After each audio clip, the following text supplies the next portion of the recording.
Hi everyone. I'm very pleased to be here. My name is Thomas Landrain, and I am a bit familiar with the topic of biodesign, but I'm not a designer. I'm a biologist. I'm a synthetic biologist, and I've been somehow playing with biology and hacking and design for quite a while. In fact, my story began at the CRE, not here, at the time the CRE was not here, back in 2006, when with friends at the CRE, we created the first French IGM team. And that's how I became a synthetic biologist. But very fast, as I was doing my PhD in synthetic biology, I wanted to do more. I was not able to do things freely in my own laboratory. So that's how I decided to start the first biohackerspace in France and in Europe. That is called La Paillasse.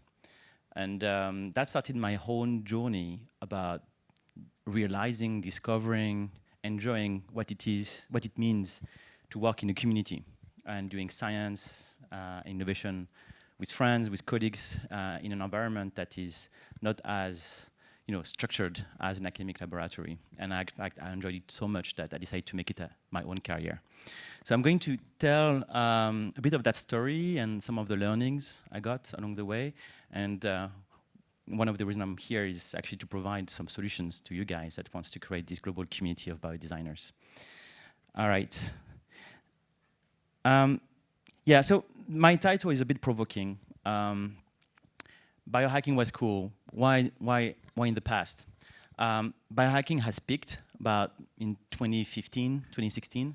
It was an amazing movement. So many biohacker spaces around the world, amazing community, learned so much from everybody.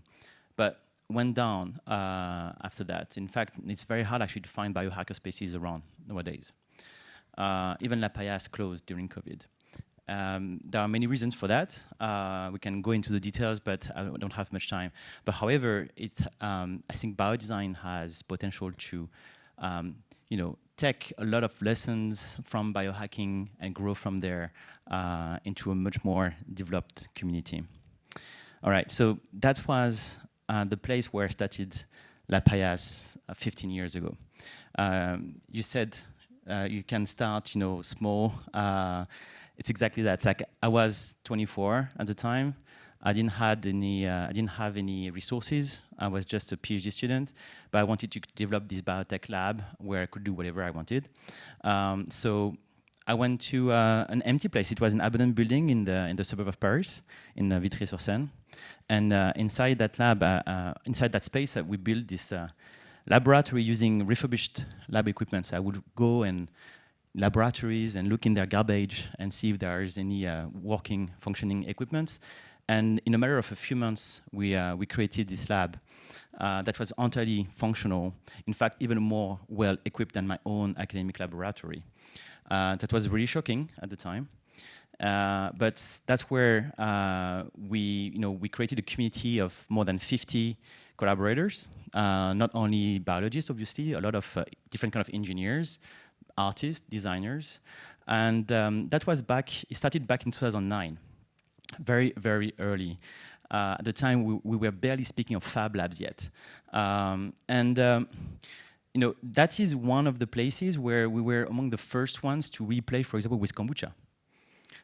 Marguerite, I know some of you maybe know her. I forgot her last name, but she was also at the CRE.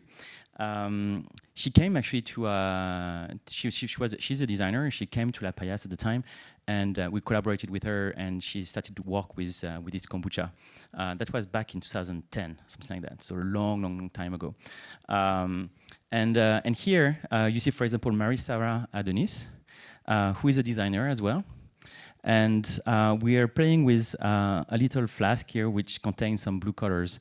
And that was one of the projects we did at the time, that was to grow ink out of bacteria.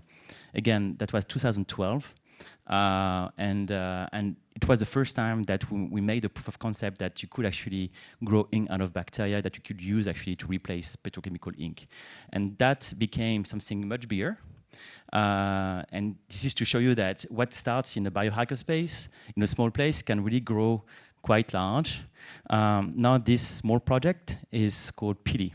And it's a 50 people company that has raised more than 30 million euros to develop alternatives to petrochemistry to make dyes for the textile industry. In fact, after 10 years of R&D, we just released our first product. Starting in January, you can now buy actually jeans that are entirely colored by bacteria. It's the first in the world. And it's done with Citizen of Humanity. Maybe some of you know the brand. So yes, that's quite a revolution for biodesign, I think. And PILI is a bit special because Marie-Sarah, that you saw in the previous picture, she's still, she's a co-founder of the company. She's a designer, is a co-founder of a biotech company, and she's a creative director of a biotech company. And we work a lot with artists and designers. We make collaborations. And so if you're interested to work with scholars, I really invite you to contact me or Marie-Sarah or PILI. We can do a lot together. But yeah, so that was like a parenthesis because what I want to refocus on is community dynamics. How do you create like great communities that can achieve a lot together? La Paillasse was here for about 4 years, between 2009 and 2013. And at the end of my PhD, I really wanted to do more. Like I felt like this has a lot of potential. I was having more pleasure, I was being more creative in this small, like squat laboratory than in my own academic lab. So I thought, okay, let's push this model. Let's prove that we can actually build a business model and have like an open lab at the size of an institution. So in 2014, I managed to move La Paillasse to the center of Paris. In fact, we moved into a huge place.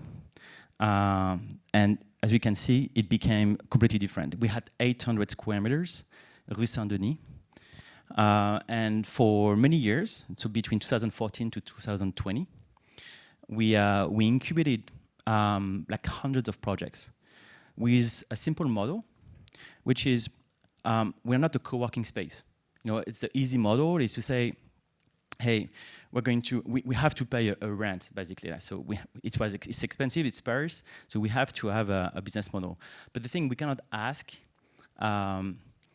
money to people that are trying to do something radical.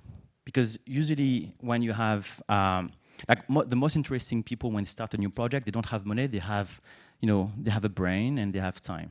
So we decided to create a new model that's called the open residency, where we will incubate people for up to 1 year. We would provide them all the resources of La Paillasse for 1 year for free. And in exchange, they would give us 5 days a month of their time that we could use for the benefit of the nonprofit, or we could actually sell even their intelligence to partners like companies, for example, to do consultancies. So we did that for many years, and we would incubate projects coming from obviously sometimes like entrepreneurs, but also like students that couldn't access their own laboratory in university, artists, designers, but also researchers. So funny enough, even researchers couldn't do whatever they wanted in their own lab, so they came to us. So yeah, and this space was really amazing. Unfortunately, it closed down because of COVID. Like many physical places, it couldn't sustain its rent. It's very expensive. And so because most of our business model was relying on events, like we were running a lot of events in the space, we couldn't cover anymore the cost of the rent. So that's a sad story. So for 11 years, La Paillasse was an amazing hub. But COVID is gone now. And it feels like there is a chance to create like a new Paillasse. And if you're interested in this kind of project, please reach out. We are several of people interested in this, and so if you want to help out, I think there is an opportunity to build such a space again in Paris. But I'm not going to stop here because I want to go a step further. La Paillasse was a community's first space. Physical space are extremely critical because it gives you access to equipment, facilities. But at the end, what matters is when you're a community, is connections. It's like what you can do with other people. Sometimes the most relevant person you have to collaborate with is not local. It's in a different place in the world. So how do you find out, that you need to collaborate with somebody else. You need to create global communities. And so I became interested to create environment to promote community-driven innovation and to do it at large scale. That's why I created another organization that is called JOGO, Just One Giant Lab, with the idea of creating communities, online communities that would come together, so basically a network of experts that could work together to solve big problems. I did that in 2019, in July 2019. We launched the alpha version of the platform. That was 6 months before COVID. COVID happened, and COVID became like the perfect use case for us to test this big idea. Like, can we create a huge community of scientists, engineers, designers that could solve actually the pandemic together, like working on open source projects. And it worked. We mobilized, in fact, just on COVID, more than 4,000 people across 100 different countries, very fast. We did that. We launched the program that was called the Open COVID-19 program in February 2020. We were very early. And in April, we were already more than 2,000 people dedicated to the cause. And these 4,000 people ended up working together. They had very different kind of skills. This is like the skill map. So very interdisciplinary. You felt like you could do whatever you wanted because anybody could help you. At the end, more than 200 projects were done. But that was not enough. Like, those projects needed support more than just experts, like resources. So how could we support those projects? How can we make sure that we help the community identify what are the most relevant and promising projects? Because you cannot dilute, the energy of the community on all the projects at once. So that's why we introduced the concept of giant labs. We wanted the community to identify themselves by reviewing the projects. The community itself is basically a group of experts. You are experts of your field, basically. And so together, through basically peer review, what we call community review, we created a system that was extremely fast and scalable at evaluating continuously the proposals done by the community. And thanks to this, we could allocate our resources more efficiently. So we get some money from foundations. We got about 200,000 euros that we could distribute, to various projects. And we funded 40 projects across several rounds of evaluation and funding. And at the end, we got amazing results. Like the project that were funded, to give you an idea, we got actually out of exactly 36 projects, we got 12 papers and 22 functional solutions. And in terms of yield, when you compare this to a normal program, when you get money like for a single lab, like we have like a 10x yield.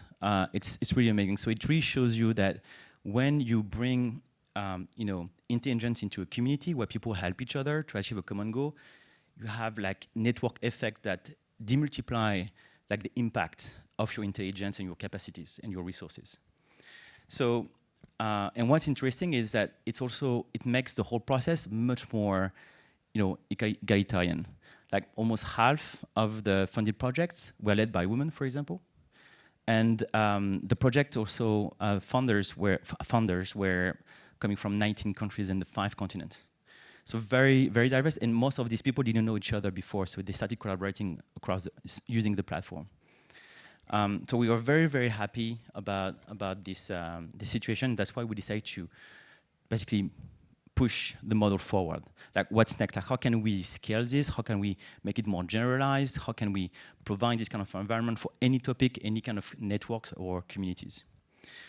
At the time, Jogo was just a non-profit.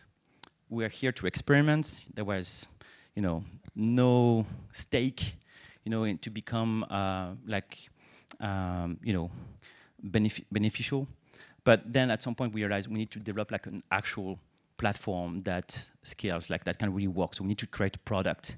And we cannot do that as a nonprofit, so we have to become a company.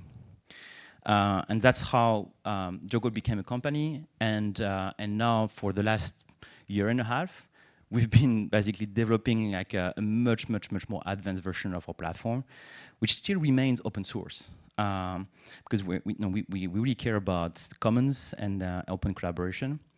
But just to give you a sense of what Jogo does right now and why I think it's relevant for the global biodesign community, I'm here just a small explanation. So who are we targeting right now? We are targeting any kind of expert networks, any kind of consortiums when you need to bring different people from different organizations together, open communities, or within the same organization when you have multiple teams, because it's very hard actually to know what other people are doing. So you can consider actually large organizations like a community. And the things that the kind of pain points that we target today, the fact that you have a lot of silos, everybody works in the same. You must experience, like you guys, for example, even though we are all here in the same room, you are in your own organization institution. So it's hard to know actually what you guys. If you were not here in this room, you would not talk to each other. It would be very hard actually for you to know what each other are doing, and if there is any reason for you to work together. So this is a kind of silo that we want to, dissolve. Then you have admin frictions. You have those of you that works with European funding or any kind of funding, like when you receive, support, it takes so much administrative work to just make anything. And also, just if you want to organize a community like this one or to make a conference like this one, it's a lot of work. So if you want to scale communities or networks to make them more efficient, like we need to solve that admin friction. And then the fact that there's just too many collaboration tools. Are we using WhatsApp, Slack, Discord, like Notion? It's just infinite. So what we're proposing is instead, let's create like a large extranet that can connect any kind of networks. Let's create adminless workflows that can be supported by AI, and have just an all-in-one platform that provides autonomy to the community so that you don't have actually to use external platforms anymore. So that's our goal, basically. And so what the platform does right now, the first thing that I think is interesting for you is when you create your profile, you can put all your work in it, like your portfolio. It could be published work, like papers that you have published, but it could be unpublished work as well. Any kind of reports or things that you want to share or courses. Why this is important? Because people will be able to find out what you've been doing, but also when they search for people in the community, they will find you because of what you have put in your portfolio. So we scan what you have done, and we can match people because of your interests, basically. It's very modular. So when you create a community, you need to be able to create subgroups. Sometimes you want to create a space where it's just external people that don't need to have access to everything. If you want to collaborate, specifically on a single project, sometimes it's local chapters. If you want to have like you want to unite all the local chapters of a single community, and you don't want to mix everything in one place because they don't do the same events or the same kind of activities. So instead of having channels, like in Discord or Slack, it becomes very messy because sometimes for one single local chapters, you need like 5 different channels, and you have those 5 different channels the same, for all the local chapters. So it becomes impossible to manage. So here instead, you create different workspaces inside, and for each workspace, you have a set of features. So first here, you have like a Slack-like conversation. So it's really, we basically made a copycat of Slack. It's the same. We didn't, Slack works beautifully. So it's like, let's just take what they've done and we reproduce it. We make it open source. And it was very well. And we even made some kind of inbox because sometimes I hate, going channels to channels. I want just to have, like with my email inbox, all the interesting posts that I need to reply to, and I can just go through them. We created bots that can fetch interesting information for you, like all the most relevant publications in a specific domain from a specific journal. So if you want to get intelligence about kind of work that you're doing or research, you can create channels specified, specialized in creating intelligence. As soon as you find an interesting paper, for example, you can take it, share it, start discussing around it very fast. So you can create like journal clubs very easily. Again, like the whole point is to be able to discuss and converse about what's going on in your field.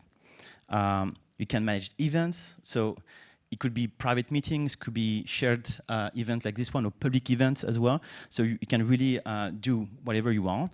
And basically, you can know about the participants. You can look at their profile. There is a discussion associated with it. So you can prep the events beforehand. You can discuss after the event. You can find out. For example, you forgot there was this person in this event. I forgot who it was. Maybe how can I contact that person? You can go back to the page. You can discuss with him. You can mention that person. It just makes things more streamlined.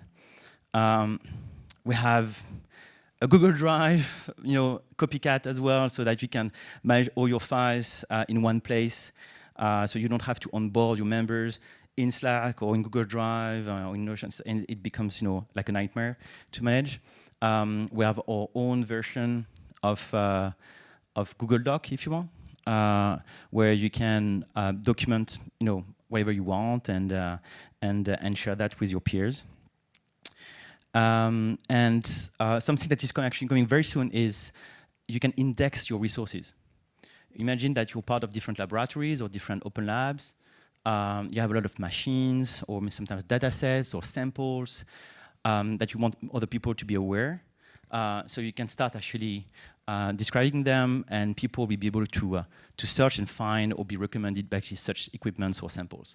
So to create like a small marketplace where people can help and share resources more efficiently, that's going to be awesome. Yeah, so I'm just going to go straight to this. With Maxime, we created a prototype of a hub on Drogo that you can join right now, actually.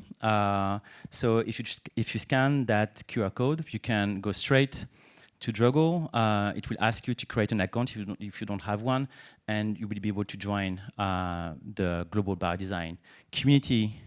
And this is an experiment. And if you have any ideas or proposals on how to make this better, please share your ideas. We are here actually to try to actually bring this idea, this ideal of a global community for biodesigners in reality. And we feel like this is important if we want to move the field further forward. So I'm going to stop here, and very happy to answer your questions. So thank you again.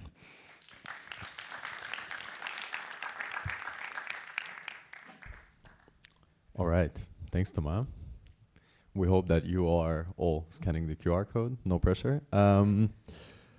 Yeah, I mean, let's just take a few questions. But before that, I just wanted to ask, do we need a break before the panel discussion? What do people say, yes or no? No, no, no, no, it's fine, okay. Then we'll just proceed there, and then after you can relax and ask more questions. Thank you for the presentation.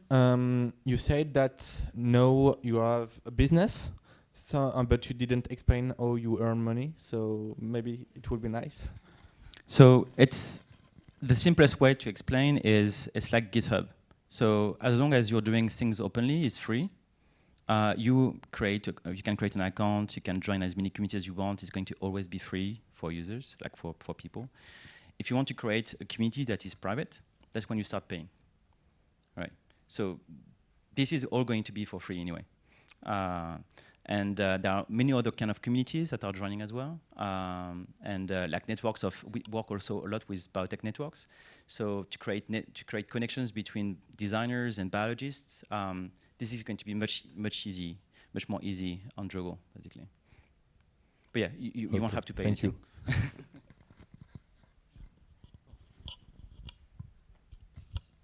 Thank you. I was wondering, how do you see the future of your company evolve in the digital ecosystem? I'm guessing maybe you don't see yourself being acquired by Meta or something. So how, what are you envisioning for this community, this platform? the vision behind Jogo is to create the global network of experts that can be supported by AI. So at the end, as you build communities of experts, like here the community of biodesigners, is how can this community be actually better at basically creating knowledge or creating solutions that what you have currently in just single institutions or projects. So we'll be providing different kind of features, not only through AI, but for example, one thing that we're going to work on is that as an expert community, you'll be able actually to reinforce a generic model, AI model, with your own knowledge, so that when you ask the model within the community, say, hey, I need help on this, can you help me, right? I'm doing this. Instead of, it will start saying, hey, you should contact this person because they are doing this. But the idea is that it can actually answer directly because it has already seen, what you guys have been doing. Or sometimes it's just going to ask you questions and you just have to answer once. And for all the further questions, asked by other people, it will answer in your place.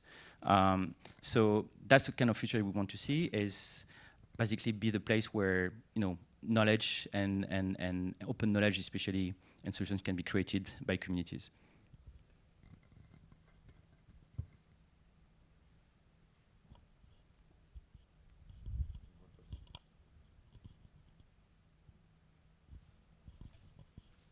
Yeah, maybe the first question is not, thank you for the sharing. Maybe the first question is not really appropriate, but do you have an estimation to the budget to run an independent lab at the scale of La Paillasse? Sorry, I'm not sure I understood the question. I just want to ask if do you want to share the budget to run an independent lab? Oh, the budget, I see. Yeah. To give you an idea, the budget behind La Paillasse at the time in the Paris space of 100 square meters, our annual budget was $500,000 a year. But that was almost 10 years ago. That was 10 years ago, actually. So right now, unfortunately, post-COVID, real estate is much more expensive. So when we plan right now to create a new Paillasse, we plan for at least $1 million a year budget that we plan to cover by having a lot of partners in the city, like companies, public agencies, but also schools to cover, because there are many ways actually to create like common sense around this project. But also, this is for more like a flagship. Again, when I started La Paillasse early on in the squad, the budget was zero. Like no rent, no electricity to pay, no water. We were literally plugged on the railways for getting electricity. All the equipments, we got for free from the garbages. So you can actually do things very, in a lean way. But again, you won't be able to have the same kind of dynamics or possibilities in a squat lab. It's great to do prototyping. And you're not sure if your space is still going to be there in 1 year because it could be destroyed. Because again, it's an abandoned lab.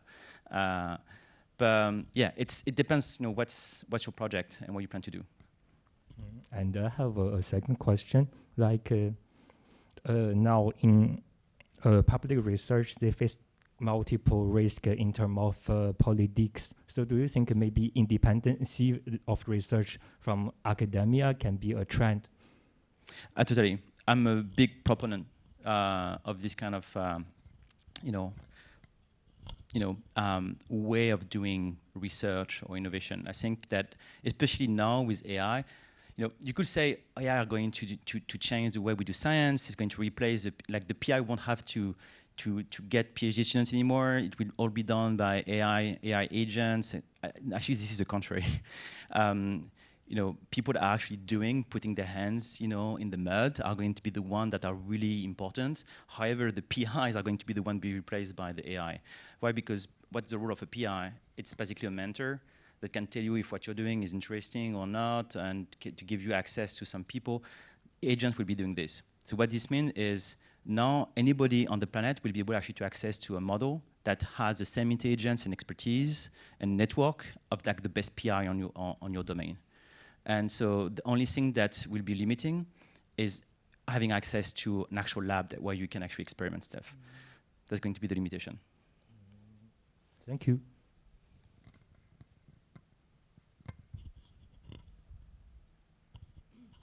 Thank you for the presentation. What are the ethical questions you had developing this platform? Maybe about intellectual properties, or also maybe making sure that there is no questionable content? Like, what's the difficulties around that? So regarding intellectual property, it's very simple. Everything you put in your portfolio is public. It's like on LinkedIn, basically. Whatever you put on the platform is your own property. We don't own anything as a platform. If it's in a public hub, it's going to be public. If it's in a private hub, it's going to be free private. And only the people that have access to the hub will be able to have access to the information. In terms of controlling what's going on, so far we just have like a simple ways, like we can have a look to, like people can basically, how do you say this in English? They can, forgot the verb, but they can tell us if something is going wrong, basically.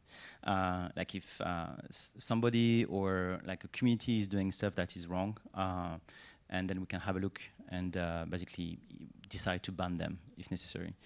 But otherwise, we don't have control, over what's written within private hub. It's like a forum, basically. Yeah? It's like Slack is not controlling what you write inside Slack.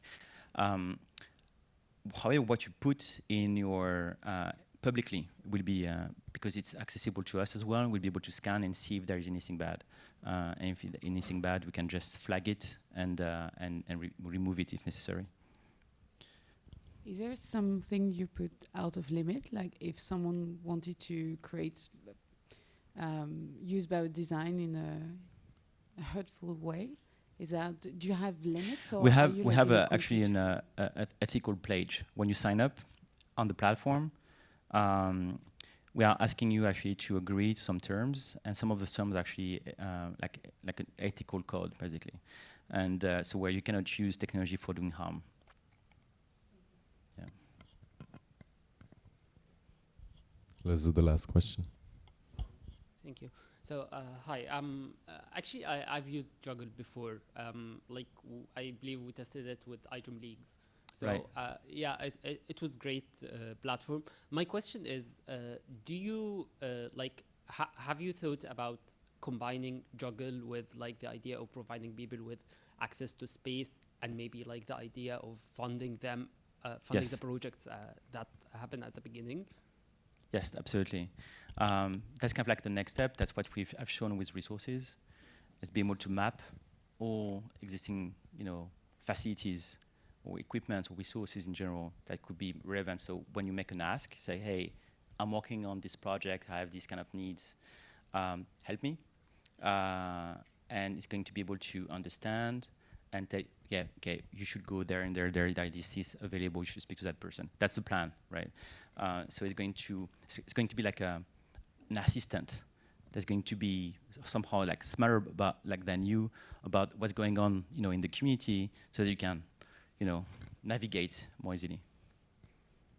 And regarding funding, this is not something that we're going to implement, probably not this year, but as you have a community, you can imagine that you can start leveraging that community to raise funds. So as a community, if you feel like there is a very important common project to develop, like a common solution that will help the whole community, well, then you can make proposals, and the community will choose like who is the best team to create that solution. Basically, that's what we've done during COVID. And the community will be able to donate funding, like to some kind of community funds, and those funds will be allocated to the best project of the community. And we have the whole framework for doing the peer review things, and evaluation and resource allocation. That's what we've done during COVID. But yeah, we want to streamline that. It's not trivial. So we want to do it well, and so it's probably for next year. All right, thanks. Let's do a round of applause, and then we'll proceed to the panel discussion.